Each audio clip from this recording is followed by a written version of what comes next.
SK, SPMT, mulai bekerja, ataupun bahkan gaji ya, kapan diterima.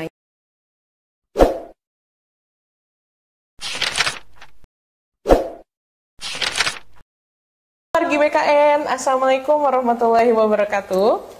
Selamat datang di program kami Berkawan, Belajar Seru Kepegawaian bersama Kantor Regional 3 Badan Kepegawaian Negara.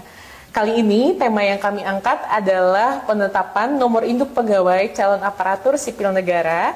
Dan hari ini sudah hadir bersama saya narasumber kita yang cantik jelita, Ibu Dwi Sundari Esos selaku Kepala Bidang Pengangkatan dan Pensiun di Kantor Regional 3 Badan Kepegawaian Negara. Apa kabar Ibu Dwi? Alhamdulillah luar biasa. Alhamdulillah. Sehat ya Ibu ya? Alhamdulillah sehat. Ibu Dwi, ya. Jadi sebelumnya kita sudah menanyakan kepada netizen beberapa pertanyaan yang mereka ingin tahu terkait dengan penetapan NIP CASN. Tapi sebelum itu tentunya publik perlu mengetahui ya Bu ya, gimana sih alur penetapan NIP CASN ini, kemudian apa saja penyebab berkas ataupun penetapan NIP ini menjadi BTS atau bahkan TMS ya Bu ya. Iya, baik. Nah, dan juga selalu menjadi pertanyaan netizen Ibu dari setiap konten-konten ya yang kita upload rame, selalu pasti menanyakan kapan penetapan TMT. Gitu. Terus kapan sih SK dan kapan sih SPMT? Iya. Dan kapan sih mulai bekerja? Udah nggak sabar ya Bu. Tanpa perlu berlama-lama. Iya. Mari Bu kita bahas terkait materi utama untuk berkawan kali ini. Iya, baik. Terima kasih Mbak Tasya ya. Assalamualaikum warahmatullahi wabarakatuh. Salam sehat wargi BKN. Tadi Mbak Tasya sudah memperkenalkan ya, nama saya Dwi Sundari, saat ini mendapat amanah sebagai Kepala Bidang Pengangkatan dan Pensiun pada Kantor Regional 3 BKN Bandung. Betul tadi yang Mbak Tasya sampaikan ya, saya juga selalu pantau medsos Kanrek 3 BKN dan sudah terlihat dari beberapa waktu yang lalu ya, mungkin sejak bulan yang lalu sudah banyak wargi BKN yang menanyakan terkait dengan penetapan NIP, dan alhamdulillah kalau misalnya terkait dengan penetapan NIP ini memang medsos kita selalu ramai. Seperti itu, alhamdulillah ya. Terima kasih ya wargi BKN ya. Ya, baik Mbak Tasya, sebelum mungkin nanti saya menjawab beberapa pertanyaan mungkin ya dari netizen yang sudah dihimpun oleh teman-teman Humas Kanrek 3 BKN, mungkin sedikit saya akan menyampaikan hal-hal terkait dengan pengadaan ASN ya. Mungkin pertama kita akan bicara mengenai Undang-Undang Nomor 20 Tahun 2023 tentang aparatur sipil negara ya, karena pengadaan ASN ini tentunya berdasarkan kepada Undang-Undang Nomor 20 Tahun 2023 dan beberapa peraturan pemerintah lainnya ya. Nah, kalau kita bicara mengenai ASN, ASN itu adalah sebuah profesi ya, profesi bagi pegawai negeri sipil atau PNS dan juga profesi bagi pegawai pemerintah dengan perjanjian kerja atau yang biasa disebut dengan P3K ya. P3K-nya di sini adalah pegawai pemerintah dengan perjanjian kerja ya. Kemudian di dalam Undang-Undang Nomor 20 Tahun 2023 ini juga diatur tentang manajemen ASN ya. Salah satunya adalah mengatur tentang pengadaan. Nah, ini perlu diketahui oleh seluruh wargi BKN bahwa seluruh warga negara Indonesia itu mempunyai kesempatan yang sama untuk menjadi aparatur sipil negara. Tapi tentunya harus berdasarkan persyaratan seperti itu. Kemudian selanjutnya kita akan bicara mengenai manajemen pegawai pemerintah dengan perjanjian kerja ya. Sampai dengan sekarang ini masih diatur dengan PP nomor 49 tahun 2018 ya. Jadi di sini setiap instansi pemerintah itu wajib menyusun jumlah dan jenis jabatan P3K tentunya berdasarkan atas analisa jabatan dan analisa beban kerja. Ya, kemudian instansi juga wajib hal ini maksudnya harus dilakukan itu untuk jangka waktu 5 tahun ya. Jadi instansi menyusun kebutuhan ASN-nya itu setiap 5 tahun dan diperinci per 1 tahun. Ya, itu ada di dalam PP 49 tahun 2018. Kemudian tadi sudah saya sampaikan juga bahwa setiap warga negara mempunyai kesempatan yang sama untuk melamar sebagai P3K, tentunya sesuai dengan persyaratan yang telah ditentukan ya. Kemudian pengadaan calon P3K ini merupakan kegiatan untuk memenuhi kebutuhan pada instansi pemerintah. Jadi sekali lagi pemerintah mengadakan atau merekrut berdasarkan atas kebutuhan masing-masing instansi pemerintah, dan tentunya ini berbeda ya. Tentunya ini berbeda untuk setiap instansi pemerintah. Jadi formasi yang dibuka untuk setiap pengadaan itu berdasarkan kebutuhan ya Bu? Betul. Bukan berdasarkan keinginan. Iya, berdasarkan kebutuhan instansi, dan yang paling penting dan harus digarisbawahi adalah berdasarkan kemampuan anggaran instansi masing-masing. Itu yang perlu. Baik. Ya, baik. Kemudian di sini perlu kita sampaikan juga Mbak Tasya bahwa pengadaan P3K ini dilakukan melalui beberapa tahap. Baik Bu. Ya, pertama ya mungkin ada tahap perencanaan ya, tadi seperti tadi saya sampaikan bahwa instansi wajib melakukan penyusunan kebutuhan ASN-nya, yaitu adalah tahap perencanaan. Kemudian tahap pelamaran, yaitu teman-teman sudah melakukan pelamaran melalui portal esscasn.bkn.go.id ya. Alhamdulillah BKN sudah luar biasa sekali memfasilitasi ya. Betul. Kemudian yang selanjutnya adalah proses seleksi ya. Di sini ada proses seleksi administrasi yang dilakukan oleh teman-teman di instansi ya, baik instansi pusat maupun instansi daerah. Kemudian juga ada seleksi kompetensi, dan ini sudah kita lakukan melalui metode CATBKN ya. Oke. Kemudian selanjutnya adalah pengumuman hasil seleksi, dan yang terakhir adalah pengangkatan menjadi pegawai pemerintah dengan perjanjian kerja. Baik. Nah, saat ini kita sudah berada pada tahap yang terakhir ini ya, pengangkatan pegawai pemerintah dengan perjanjian kerja. Baik Bu. Iya. Okay. Kalau untuk P3K kan seleksi kompetensi ya Bu ya. Nah kalau CPNS tahapnya dari seleksi administrasi, kemudian seleksi kompetensi dasar, seleksi kompetensi bidang, baru kemudian pengangkatan tadi ya Bu. Betul, iya. Oke. Nah, kemudian Mbak Tasya, tentunya pengusulan dan penetapan NIP ini kita ada dasar hukumnya ya, dan ada surat Kepala BKN yang dikeluarkan itu di tanggal 27 September 2024, yaitu nomor 6610 ya. Jadi untuk jadwal pengusulan NIP 3K itu mulai tanggal 1 sampai dengan 28 Februari 2025. Artinya di sini instansi sudah bisa mengusulkan NI P3K ke BKN, baik ke kantor Ikma 3 BKN itu adalah mulai tanggal 1 sampai dengan 28 Februari 2025 ya. Alhamdulillah kita di BKN itu di tanggal 7 Februari 2025 kita sudah mulai menerima usulan dari instansi ya. Kalau ini kan pengusulan, berarti yang sekarang kan kita sedang fokus untuk NIP 3K Bu. Boleh tahu nggak Bu, ada bocoran kok yang NIP CPNS? Itu kapan mulainya Bu? NIP CPNS itu nanti akan mulai diusulkan itu di tanggal 22 Februari 2025 ya. Okay. Mulainya di 22 Februari teman-teman ya. Tapi perlu diketahui 22 Februari itu bukan waktu penetapan, tapi pengusulan. Jadi sudah dibuka usulannya untuk pengusulan CPNS. Berarti BKN sudah membuka untuk instansi-instansi mengusulkan seperti itu mulai. Dan perlu digarisbawahi, mulai artinya instansi bisa ya, tapi bukan berarti semua instansi langsung. Tidak serentak wargi BKN.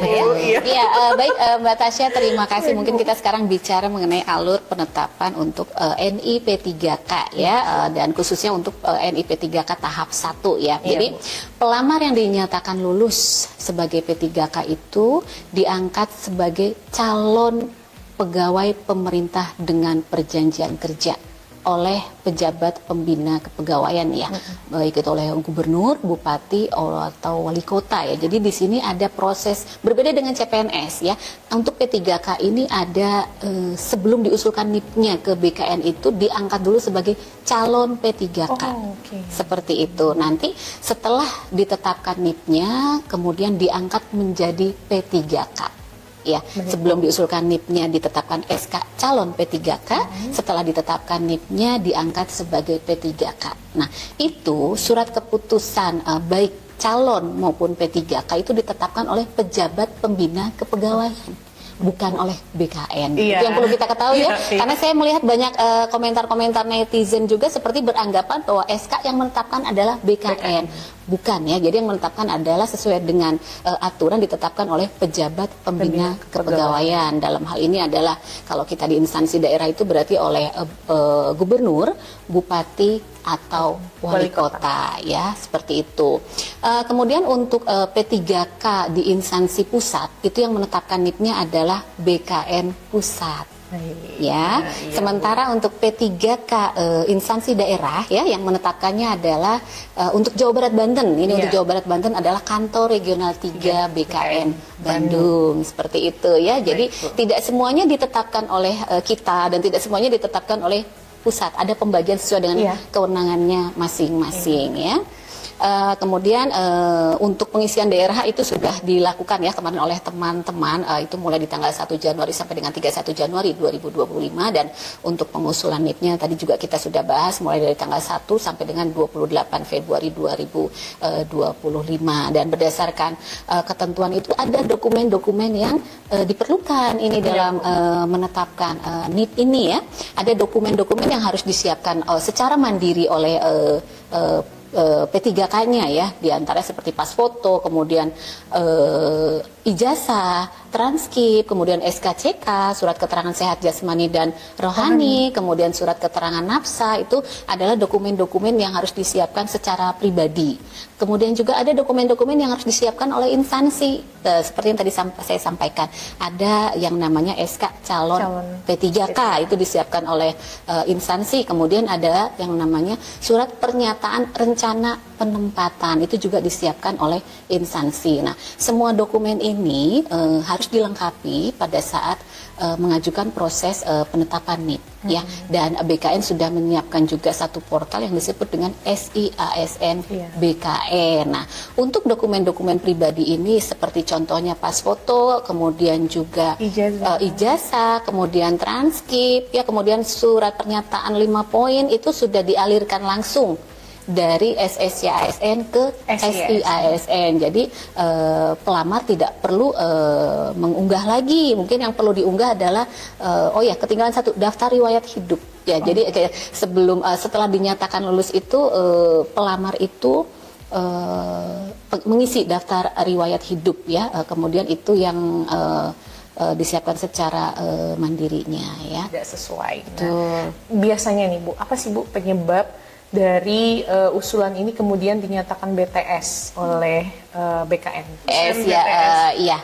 Oke, jadi BTS ini berkas tidak sesuai. Artinya adalah dokumen ini ada yang tidak sesuai. Sebagai contoh sebenarnya misal terkait dengan salah unggah yang seharusnya misalnya SK CPPK diisi dengan SPRP ataupun sebaliknya ya, atau misalnya ada ketidaksesuaian nama dan data lahir, itu lumayan banyak juga ya. Jadi kalau misalnya di sini kami di BKN itu kan membandingkan antara data elektronik, data usul elektronik dengan dokumen yang dilampirkan. Kalau misalnya berdasarkan hasil verifikasi kami ada ketidaksesuaian data antara data usul dengan dokumen yang dilampirkan, tentunya kami harus konfirmasi kepada instansi, dan juga kalau diperlukan instansi perlu konfirmasi juga kepada yang bersangkutan, diantaranya terkait dengan data nama dan data tanggal lahir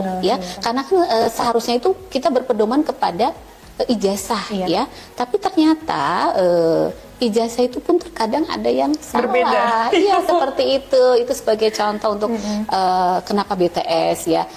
Kemudian TMS itu sebenarnya ada, tapi jarang sekali, tapi ada ya.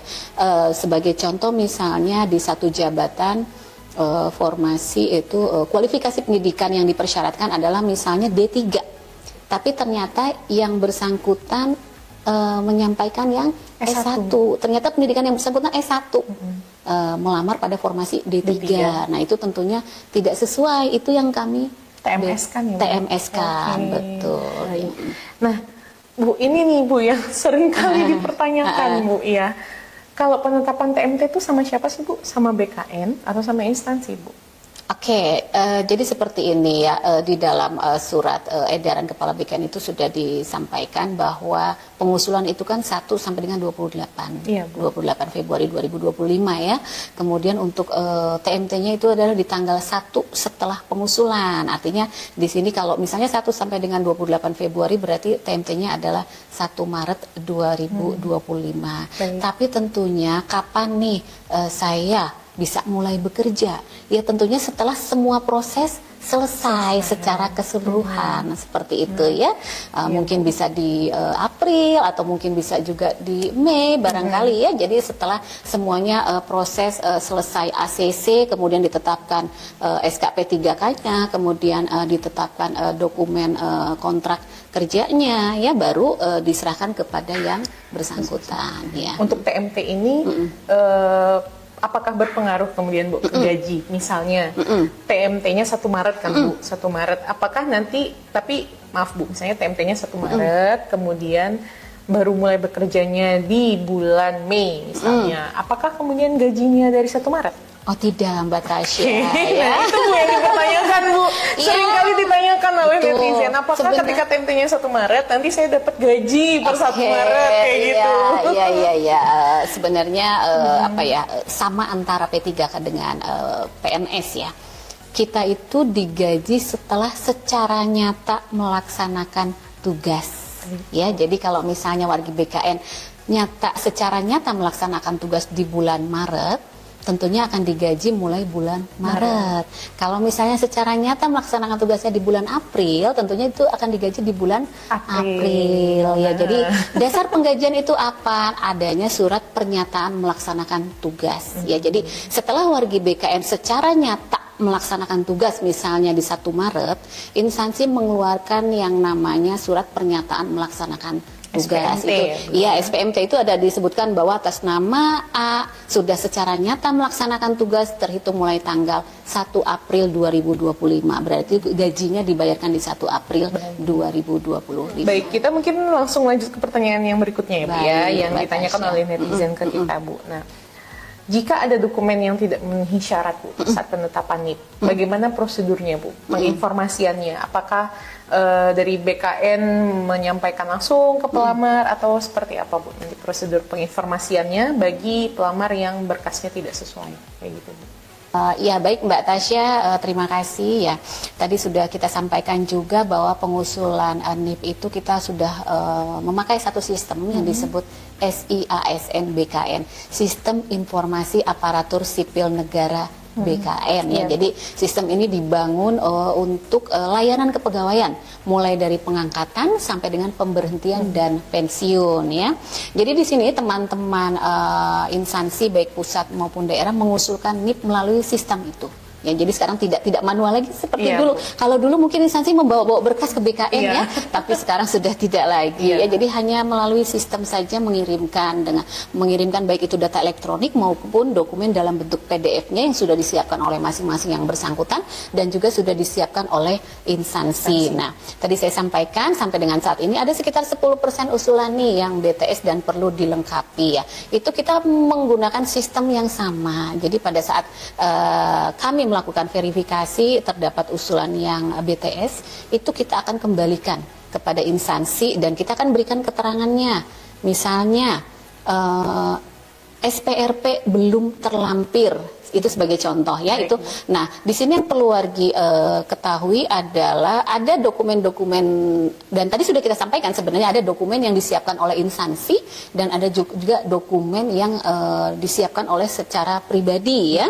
Kalau misalnya wargi BKN membaca notifikasi BTS di Mola ya, di Mola itu kalau misalnya itu merupakan dokumen pribadi ya pribadi wargi BKN, silakan melakukan koordinasi ke BKD atau BKPSDM. Sebagai contoh misalnya BTS-nya itu adalah terdapat perbedaan data nama ya antara ijazah dengan data usul. Nah, itu pasti kan terkait dengan dokumen pribadi. Nah, ini di sini wargi BKN silakan boleh berkoordinasi ke teman-teman BKPSDM. Saya ada informasi BTS ini. Nah, kira-kira dokumen apa yang harus saya lengkapi, dan di sini pun teman-teman BKPSDM ini saya yakin pasti akan menghubungi juga yang bersangkutan. Ini ada catatan dari BKN bahwa terdapat perbedaan data nama. Nah, silakan dilengkapi dokumen ini. Nanti kalau wargi BKN misalnya sebagai contoh ada kesalahan nama pada ijazah, jadi kita mintakan surat keterangan nama terkait dengan perbaikan ijazah itu dari sekolah atau perguruan tinggi yang mengeluarkan. Kalau itu sudah ada, silakan wargi BKN dapat sampaikan kepada petugas BKPSDM, kemudian petugas BKPSDM itu nanti akan mengunggah kembali ke sistem SISN dan menyampaikan kepada kami di BKN. Setelah kemudian itu kami akan melakukan verifikasi kembali, kalau sudah tidak masalah kita akan tetapkan NIP-nya. Seperti itu. Oke, nah itu wargi BKN. Karena sekarang sudah ada sistem MOLA BKN ya, monitoring layanan BKN. Jadi pelamar bisa mengecek secara mandiri progres penetapan NIP-nya.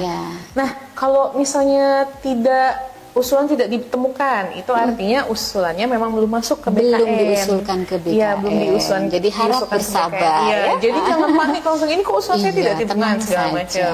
Atau misalnya lagi prosesnya, sudah sabar wargi BKN, tidak perlu misalnya terus-terusan ke BKPSDM, kok ini saya belum diproses, saya diproses saat misalnya ke BKN, kok usaha ini belum diproses. Kita kan tidak hanya memproses satu instansi saja, tidak memproses satu daerah saja atau satu orang saja, enggak, wargi BKN. Di kita 37 instansi ya, di Kantek 3 BKN 37 instansi provinsi, kabupaten, kota, dan itu jumlahnya Mbak Tasya sekitar 63.000. Wow. Untuk yang tahap satu, 63.000 lebih Mbak Tasya. Itu yang harus kita proses ya. Nah, baik Bu. Berarti dari pembahasan kita, diskusi kita hari ini sudah menjawab, sebenarnya sudah menjawab pertanyaan-pertanyaan netizen yang masuk ke kita.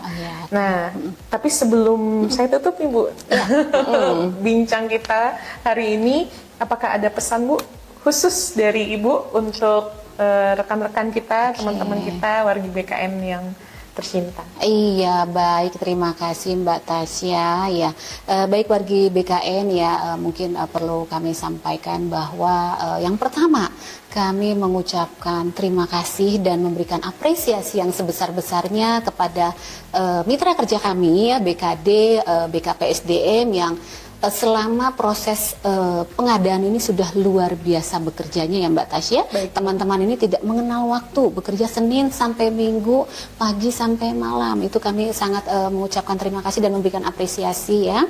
Kemudian di sini juga perlu saya memberikan ucapan terima kasih juga kepada Bapak Kepala Kantor Regional 3 BKN yang selalu memberikan arahan ya, dan juga kepada tim penetapan NIP di kantor Regional 3 BKN yang sudah bekerja dengan sangat luar biasa juga ya, tidak mengenal waktu pokoknya Mbak Tasya kalau terkait dengan penetapan NIP ini ya. Kemudian selanjutnya saya ucapkan juga terima kasih kepada wargi BKN yang selama ini telah memberikan atensi besar kepada kita ya, kepada Kantek 3 BKN dengan terlihat dari ramainya media sosial kita ya. Terima kasih banyak wargi BKN, dan di sini besar harapan kami wargi BKN dapat selalu mendoakan kita semua ya, mendoakan kami di BKN, mendoakan juga teman-teman di BKD dan BKPSDM agar kami selalu diberikan kesehatan, kemudian selalu semangat ya dalam proses pengadaan ini Mbak Tasya ya. Jadi tadi Mbak Tasya juga menyampaikan satu kata, sabar ya, sabar. Ya, kita semua sedang berupaya, sedang bekerja keras dan bekerja cerdas juga tentunya ya untuk menyelesaikan seluruh proses ini. Harapan wargi BKN dan harapan kami dan juga tentunya harapan teman-teman di BKD maupun di BKPSDM itu adalah sama. Ingin proses ini segera selesai karena kita ingin melihat wajah-wajah bahagia nih dari wargi BKN ya. Jadi sekali lagi saya sampaikan kepada wargi BKN untuk sabar ya, untuk segala sesuatu itu perlu proses, dan tadi saya sudah sampaikan juga mohon doanya untuk kami ya, mohon doa dan mohon berikan semangat kepada seluruh tim baik di BKPSDM, BKD maupun di kami agar proses ini berjalan dengan lancar. Itu saja barangkali Mbak Tasya. Baik, iya. Terima kasih banyak Bu Dwi. Terima kasih kembali atas informasinya yang pastinya sangat bermanfaat untuk teman-teman semua. Kami harap perbincangan kami hari ini sudah menjawab pertanyaan-pertanyaan dari wargi BKN, dan tentunya wargi BKN bisa lebih memahami seperti apa alur penetapan NIP ASN, kemudian SPNT mulai bekerja, pertanyaan wargi BKN terkait TMT, kapan diterimanya, seperti itu.